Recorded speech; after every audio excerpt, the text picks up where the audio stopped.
Si vous êtes ici pour entendre ce que l'Association d'Églises évangéliques baptistes au Québec a à dire sur la question de l'euthanasie et du suicide assisté, vous êtes au bon endroit.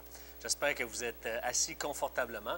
Cette capsule, c'est une capsule d'introduction. C'est notre première parce qu'on veut vous révéler, vous dévoiler le contenu de nos 15 autres capsules. Donc, à chaque fois que vous allez cliquer sur une de nos 15 autres capsules, on va développer un sujet différent, mais qui touche l'euthanasie ou le suicide assisté. Puisque c'est une question de l'heure au Québec et même à travers le monde, on se pose beaucoup de questions à ce sujet-là, on a voulu nous toucher 3 points. D'une part, glorifier Dieu, parce que c'est notre rôle en tant que croyants, en tant qu'Église et en tant qu'association d'Église. On veut générer un débat éclairé et prendre part à ce débat. Et on veut, troisièmement, faire connaître évidemment nos convictions. Donc, à la capsule numéro 2, il va être question de la consultation ou des consultations qui ont précédé la tenue de la commission sur la question de mourir dans la dignité. À notre troisième capsule, on va parler des dangers de l'euthanasie. Si vous cliquez sur la quatrième, eh bien, il va être question des soins palliatifs, de la souffrance et de la dignité humaine. À la cinquième capsule, il va être question de sédation terminale et d'intention médicale. Et là, on touche quelque chose de vraiment important, la question de l'intention. C'est là que tout se joue. Ensuite, on va poser une question au docteur Mathieu Vincent. Est-ce que la morphine provoque la mort? Il y a un mythe autour de ça. On va voir s'il y a des liens entre l'euthanasie et la peine de mort à notre capsule numéro 7.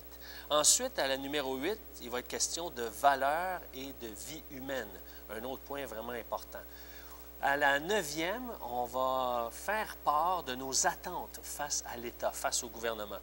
La 10e, on va se poser la question, est-ce que le suicide assisté lance un bon signal ou un mauvais signal à notre jeunesse? Ensuite, à la numéro 11, il va être question d'euthanasie, de pression financière. Est-ce que les pressions financières vont provoquer un certain nombre de personnes à vouloir demander qu'on leur enlève la vie, qu'on leur donne la mort? Le numéro 12, il va être question de faire du ménage dans nos valeurs avant de légaliser l'euthanasie et le suicide assisté. Et les capsules 13 et 14, il va être question de notre position, d'une manière plus officielle, notre position en tant que famille d'Église. Ensuite, la numéro 15, et je considère que c'est la plus importante, la capsule 15 va parler de fin de vie et d'espérance. Si vous avez seulement une capsule à visionner, je vous invite à visionner la numéro 15. Et en conclusion, eh bien, on va vous exprimer Mathieu Vincent, qui est médecin de famille et urgentiste, Michel Habib, qui est directeur pastoral de notre association, et moi-même, Éric Lantier, qui est pasteur de l'Église du coin. Nous allons vous faire part de nos motivations, pourquoi on s'est impliqué, pourquoi on a investi du temps dans ce débat. Pour cette capsule d'introduction, ce qui va être important aussi, c'est que vous puissiez avoir nos définitions sur les mots-clés.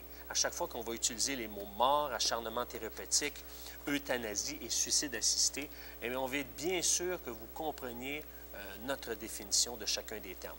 Dans un premier temps, la mort, on la considère comme étant la cessation de la vie et qui est attestée par la disparition irréversible, dis-je, de l'activité cérébrale. Donc, la mort, c'est une cessation de vie lorsque le cerveau n'est plus en fonction. C'est là qu'on définit la mort.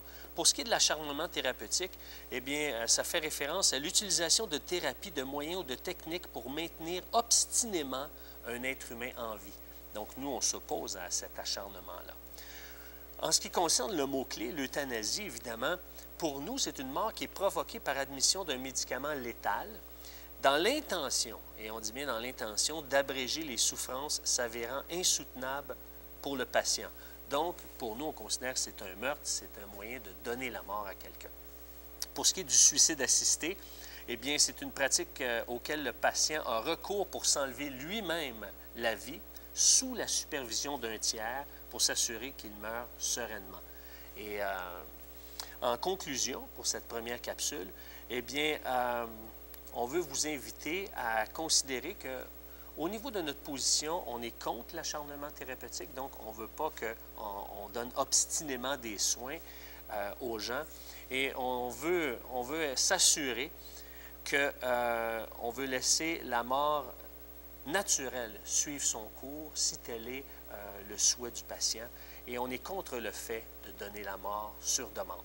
Alors, j'espère qu'il va y avoir une de ces capsules-là, une de ces 16 capsules qui vont vous intéresser au total et je vous invite à visionner celle qui, pour vous, semble vous intéresser le plus. Alors, merci et au plaisir de vous revoir prochainement.